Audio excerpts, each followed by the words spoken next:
Subhanallah walhamdulillah wala ilaha illallah wallahu akbar. Haula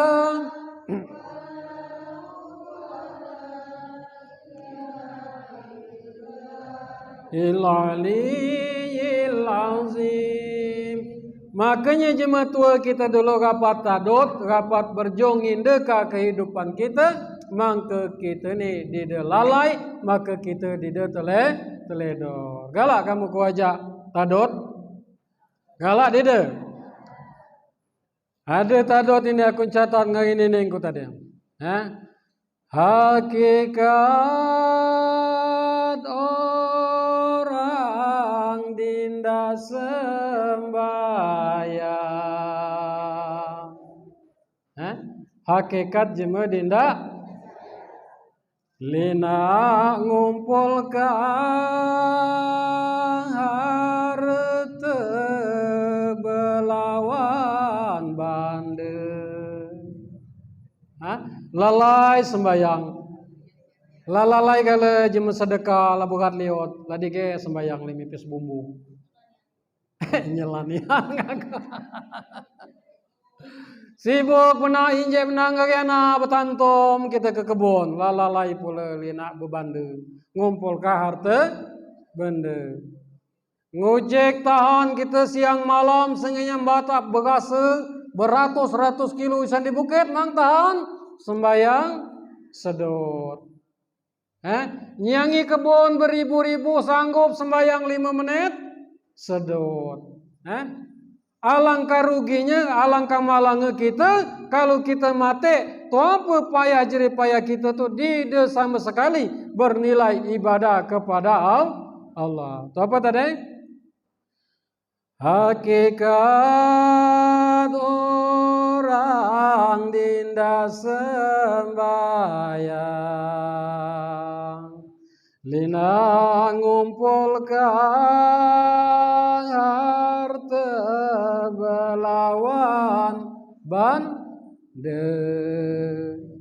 Harta bandel terkumpul nian ada. Dia ngucap pula itu. Lapaya siang malam betantom begawe dek pula kayu itu kan. Lapaya mana betantom siang malam dek pula kayu itu kan. Lega beliga nyawa tua lisah belisah maut sampai. Kerasakan dia tua bo. Lah kerasakan tua. Aku main lagi kalau bermimpi dia pernah kerasakan tua. Dia muda tu lah. Ada di depan kades bermimpi tu kira-kira lah tua.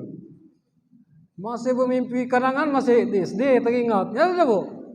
Kadangan awal tu masih kena bermimpi masih SMA. Itu nak kata Rasulullah Sallallahu Alaihi Wasallam itu ketika diturunkan Isra Mi'raj bercerita katanya ada jemaah tua lah tua benar. Wahai Jibril, tuan punian jemaah tua tu bersolek-solek neman benar. Oi kata malaikat Jibril, Muhammad itulah arong dunia. Awaklah tu dipoles-poles saja. Apal itu tadi? Kelas sampai ke rumah apal kah? Apal? Jadi liga beliga nyawa tua, liga beliga maut. Nah, setelah mati tu apa bakal ketinggal? Ada 3 perkara.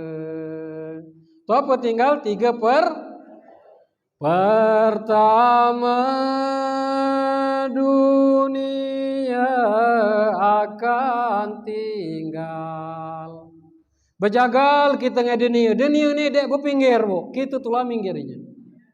Nyala dek berpinggir pakades dunia ni, kita tulah minggirnya.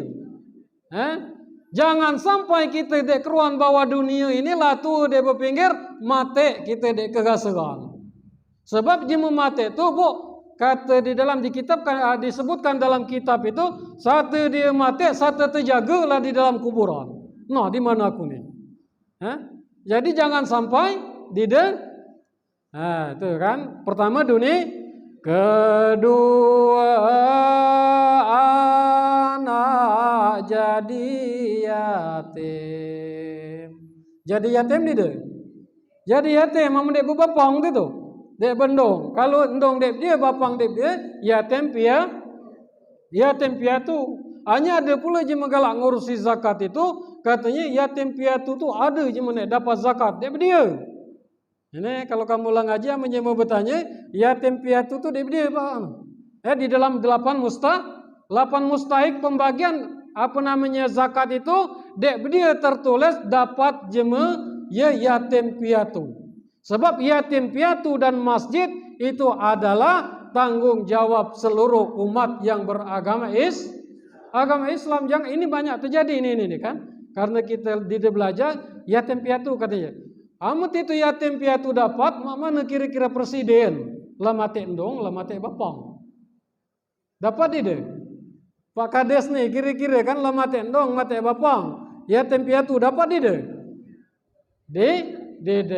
Kalau jema dia endong ngedege bapang ngedege itu misalnya dia masuk ke dalam mustahik fakir miskin. Masuk ke miskin. Tapi miskin itu berpencarian ada, usaha ada, hanya belum mencukupi. Ya, ingat kan? Kalau kamu ulang ngaji, dia pukul ditutup. Ya, namanya anak yatim. Di dalam 8 mustahik tadi. Kemudian apa yang ketiga? Ketiga harta ambil waris. 3 harta kita ambil. Siapa warisnya? Ngagi siapa? Ngagi galak dek galak, setuju dek setuju. Harta benda kita dia ambil ngagi ahli waris kita. Siapa itu? Tidak lain adalah anak kita. Kalau kita dididik mengarahkan ibadah kepada Allah Subhanahu wa taala, maka dia lom 40 laba benjing bandu. Lom 40 labu upatan ngadeng berading. Banyak dia terjadi itu. Oh nek belakang ni katanya nengkok nek para dusun ni pukul nek dia setekan ama sawah panggeng juga nengkok itu katanya. Labu benjing. Padahal mayat endong bapang masih di depan. Itu kalau anak tadi didenjo ilmunya. Maka banda kita tu banda kita itu peruntukkanlah untuk anak kita. Maka aku banyak bergaul dengan orang-orang yang sukses, walaupun dia terjual banda, kalau dia kaneknya kolaka anak, dia bukunya dia akan menderita. Yalah tidak? Kenapa? Karena anaknya inilah yang akan mengangkat derajat orang tua, tidak hanya di dunia, di akhirat dia ngangkat pula, dia pandai berterima kasih kepada orang tua. Ngapa dia teringat nyekolaka? Di sana katanya sejarah bandendong bapangku terjual, li nyekolakaku. Hanya ndek gawe ilo, memang ndek sekolah nian, jangan asal jual bande, hanya dek keruan kegunaannya. Nah ketika dia lah sukses, tok bande tercapai tadi ini bukti nyata, ini bukan cerita. Nak bande apa kamu mak? Nak bersawah, nak berkebun. Akhir itu apa kata ndong bapangnya? Karena lah tua dindak agi pula itu. Dek tekuta agi, ayo debak katanya kamu, karena kamu lah tua, dek hiburan kamu baik. Kaku beli ka sawah pinggir rumah, kaku beli ka pula kebun pinggir dusun. Maka kalau ada banda, arakakan dek nuntut ilmu anak tu tadi. Diarakalah kan dek nuntut ilmu. Tu apa tadi nek ketiga? Nek ketiga tadi harta ambil waris. Nah setelah itu tua pekadibata ke dalam kubur. Tua pekadibata ke dalam kubur. Kain putih 3 lirang bepinggir bagian ada. Kain putih 3 lirang berpinggir lagi ada. Itulah nek kita bata. Akan tetapi kalau kita mempunyai amal-amal kebaikan dicatat oleh Allah Subhanahu wa taala, dicatat oleh malaikat rahmat, kain putih tadi ditemuat dan catati amal ibadah yang dipancarkan oleh amal-amal kita untuk menghadap malaikat dan Allah Subhanahu wa taala. Kalau kita tidak melaksanakan amal-amal yang baik, maka kain kapan kita tadi kusam. Demi Allah Bapak Ibu hadirin sekalian, manusia itu ketika dia dipendamkan ke dalam kubur bertahan hanya 40 hari 40. Lewat dari 40 hari 40 malam, maka akan dimakan cacing tanah, akan dimakan rayap, akan dimakan semut. Mula-mula yang dimakan itu apa? Kain kapan yang membungkus kita itu tadi.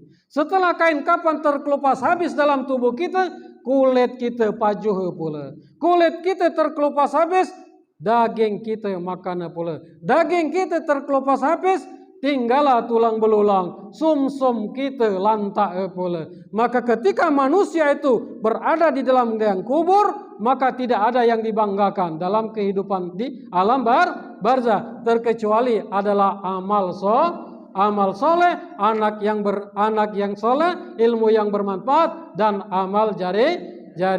Tidak akan ada lagi kesombongan di sana, tidak akan ada lagi kecongkakan di sana, pangkat, jabatan, semuanya itu akan dipertanggungjawabkan. Apa itu akan menjadi nikmat dan apa itu akan menjadi laknat, tergantung amal ibadah kita. Kemudian dalam kubur bukan pada belajar. Bukan pada belajar dalam kubur tuh. Man rabbuka? Itu apa nih aneh gitu. Bukannya dia tahu lagi dantom langsung itu.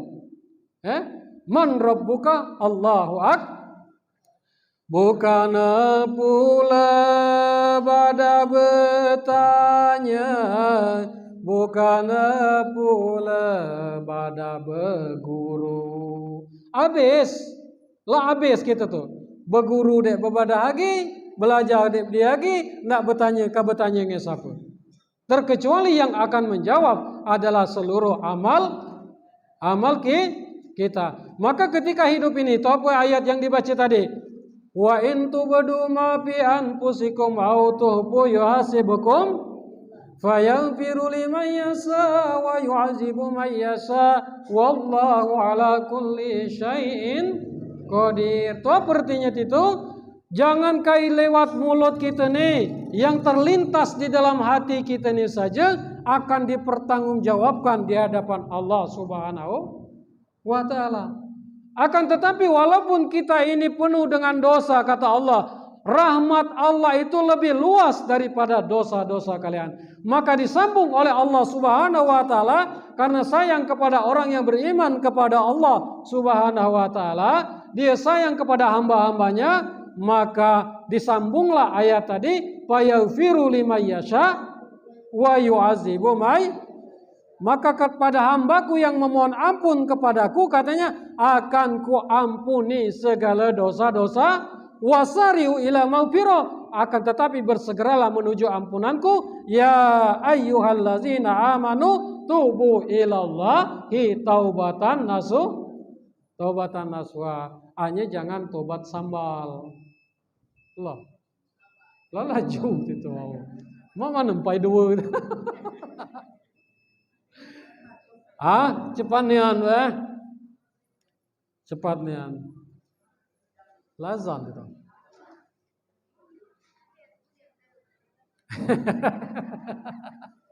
Didekasikan. Itulah. Nanti kita sambung lagi. Bapak Ibu hadirin sekalian rahimakumullah, agaklah aku nyampaikan ini lebih lanjut lagi, kalau dicatat baik misalnya sambungannya itu apa tujuh tadi, bismillah, alhamdulillah, astagfirullah, insyaallah. Kemudian kalimat istirja itu tuh apa? Kalimat qaulu innalillahi wa inna ilaihi raji'un. Kemudian haulako la haula wala quwata illa billahil azim. kemudian kalimat thayyibah la ilaha illallah Muhammadar Rasulullah. Jadi mudah-mudahan kita semua pada hari ini Allah Subhanahu wa taala turunkan keberkahan hingga kita bahagia di dunia wal akhirah. Amin ya rabbal alamin. Adu Siti Aisyah